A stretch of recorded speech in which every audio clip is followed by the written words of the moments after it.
आधुनिक काल में महाभारत को लेकर ऐसे ऐसे झूठ प्रचलित हुए हैं जिनका मूल व्यास महाभारत से कोई भी संबंध नहीं है।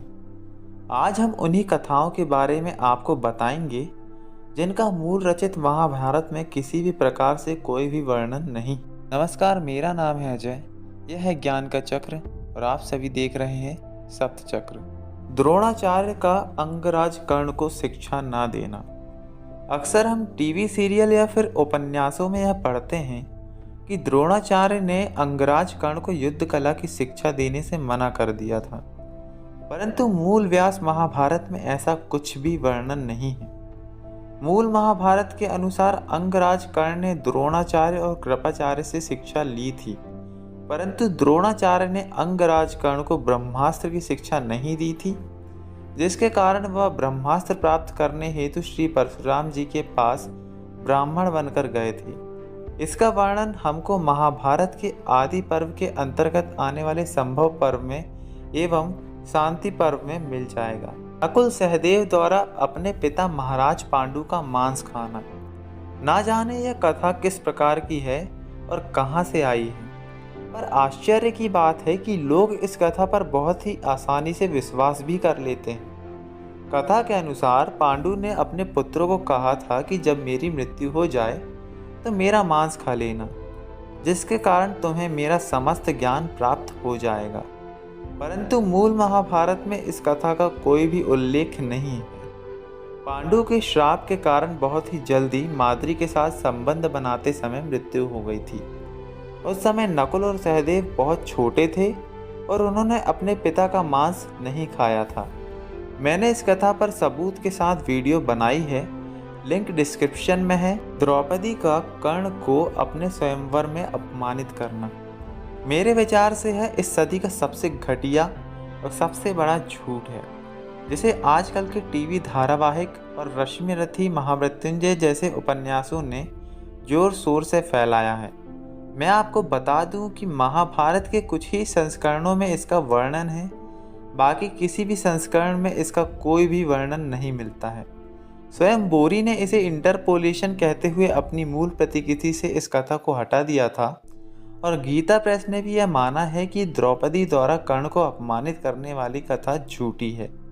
गीता प्रेस में पहले कर्ण को पराजित हुआ दिखाया गया है, फिर बाद में द्रौपदी के द्वारा कर्ण का अपमान भी बताया गया है, परंतु नीचे फुटनोट में गीता प्रेस ने खुद माना है कि ये एक इंटरपोलेशन है, और बाद में जब अर्जुन धनुष पर प्रत्यंचा चढ़ाने के लिए जाते हैं तब स्वयं गीता प्रेस में लिखा हुआ है कि कर्ण धनुष पर प्रत्यंचा नहीं चढ़ा सके थे। इस पर भी मैंने विस्तार से सबूत के साथ वीडियो बनाई है, लिंक डिस्क्रिप्शन में है। द्रौपदी द्वारा दुर्योधन को अंधे का पुत्र अंधा कहना। बी.आर. चोपड़ा कृत धारावाहिक से यह कथा प्रचलन में आई है। कथा के अनुसार राजसूय यज्ञ में जब दुर्योधन माया के वशीभूत होकर जलकुंड में गिर जाते हैं तो द्रौपदी उन पर हंसती है एवं उन्हें अंधे का पुत्र अंधा कहती है, परंतु मूल व्यास महाभारत में इसका कोई भी वर्णन नहीं है। यहाँ तक कि जब दुर्योधन जलकुंड में गिरा था उस समय द्रौपदी वहाँ उपस्थित ही नहीं थी, और इस घटना की चर्चा दुर्योधन ने जब धृतराष्ट्र से की थी तब उसने भी इस प्रकार का कोई भी वर्णन नहीं किया था कि द्रौपदी ने उसका अपमान किया था। इस कथा का प्रचलन बी.आर. चोपड़ा महाभारत से आया है। इसका मूल व्यास महाभारत से किसी भी प्रकार से कोई भी संबंध नहीं है। इस कथा पर भी मैंने विस्तार से वीडियो बनाई है, लिंक डिस्क्रिप्शन में है। अभिमन्यु का अपनी माता सुभद्रा के गर्भ में चक्रव्यूह भेदने का ज्ञान सीखना। यह कथा कहाँ से आई इसका तो पता नहीं, परंतु हाँ, मूल रचित व्यास महाभारत में किसी भी प्रकार से इस कथा का उल्लेख कहीं भी नहीं मिलता है। अभिमन्यु ने अपने पिता अर्जुन से चक्रव्यूह भेदने की कला सीखी थी, परंतु समय कम होने के कारण वे चक्रव्यूह से बाहर निकलने का ज्ञान नहीं ले पाए थे। इस बात की पुष्टि स्वयं अभिमन्यु करते हैं, जिसे आप महाभारत की द्रोण पर्व में पढ़ सकते हैं। दुर्योधन के शरीर का वज्र का होना। कथा के अनुसार जब दुर्योधन के समस्त भाई मारे गए थे उस समय गांधारी ने अपने पुत्र की रक्षा हेतु अपने तपोबल द्वारा दुर्योधन के शरीर को वज्र का बना दिया था, जिससे दुर्योधन मारा ना जा सके। मूल व्यास महाभारत में इस कथा का कोई भी वर्णन नहीं है।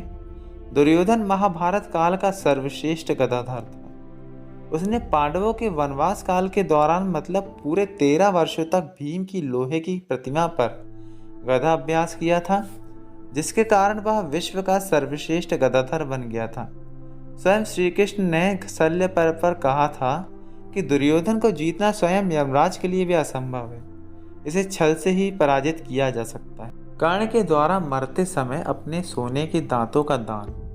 यह कथा हमें शिवाजी सावंत की किताब महामृत्युंजय में देखने को मिलती है कि कर्ण जब मरण अवस्था में होता है उस समय श्री कृष्ण ने कर्ण की दानवीरता की परीक्षा लेने हेतु कर्ण से सोने के दांत मांग लिए थे, जिसे कर्ण ने अपनी दानवीरता को सिद्ध करते हुए श्री कृष्ण को वह सोने का दांत दान दे दिया था। इस कथा का मूल व्यास महाभारत से कोई भी संबंध नहीं है। यहाँ तक कि हम पुराने टीवी धारावाहिक को देखें तो अर्जुन ने सीधे अंजलिकास्त्र से कर्ण का मस्तक काट डाला था, तो दान देने की बात तो दूर की रही। स्वयं महाभारत में कर्ण पर्व में यह बात साफ तौर पर वर्णित है कि कर्ण का वध उसके मस्तक कटते ही हो गया था। जब मस्तक ही कट गया तो कर्ण कहाँ से दान देता। ऐसे और भी रोचक कथाएं महाभारत के बारे में वर्णित हैं, जिनका मूल महाभारत से कहीं भी किसी भी प्रकार से कोई संबंध नहीं है। हम इसका भाग 2 भी अवश्य लाएंगे। जैसा कि मैं आप सभी से अनुरोध करता आया हूँ और करता हूँ कि कृपा करके किसी भी प्रकार की वीडियो पर आसानी से विश्वास ना करें, ना ही कोई टीवी सीरियल धारावाहिक पर करें। खुद के मूल रचित ग्रंथ को पढ़ें एवं उसके बाद स्वयं देखें कि कौन आपको सही जानकारी बता रहा है और कौन नहीं। नमस्कार। ईश्वर का सानिध्य आप सभी पर बना रहे।